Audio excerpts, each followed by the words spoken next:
In tonight's Fox Focus, do you have a bright idea that you'd like to turn into cash? We're about to introduce you to one man who turned his inspired invention into a multi-million-dollar business. In fact, the Sinus Buster brand actually got its start in the parking lot right behind this TV station.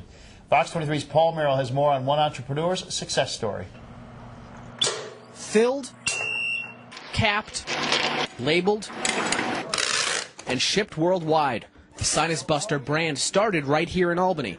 It's a nasal spray that contains hot pepper extract, and the franchise founder worked as a photographer at our station. Fox 23 was the first place that I discovered that hot peppers could actually take your headaches away. Wayne Parry was doing a story on less than lethal weapons back in 1997. These rounds can kill.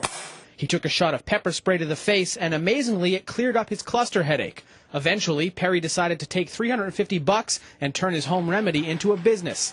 He started hawking Sinus Buster on eBay, but soon realized that if he was going to grow his brand, he needed to find unique ways to spread the word about his unique product. Step one, a phone call to a nationally syndicated radio show. I literally spent maybe 30 seconds talking to Howard Stern, and overnight, I made like $30,000 in PayPal payments.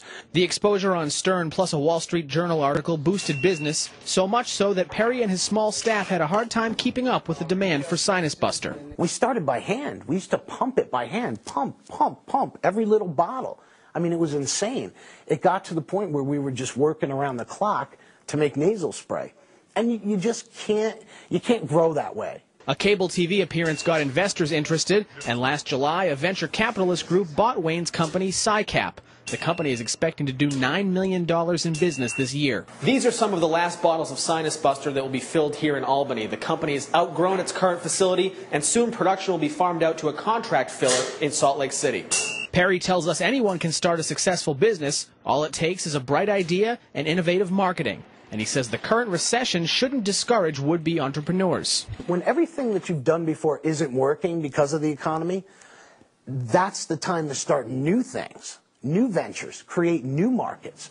That's why I think this economy is the greatest opportunity ever. Parry's still generating new ideas. Right now, he says he's working on iPhone applications that use light technology therapeutically. Imagine being able to put your phone on your skin and use light therapy to heal pain. And it doesn't take a computer whiz to turn a creative spark into a reality. You can have a great idea, and you can hire a company to write your phone application code for you. And just put it online and start selling it through iPhone or BlackBerry and make money. Take it from a guy whose business seems to be thriving during tough economic times. I don't think there's anything you can't do right now. Wayne Parry is also working on a how-to book for would-be entrepreneurs. It's due out in August, and the working title is The Working Class Entrepreneur. John and Ann?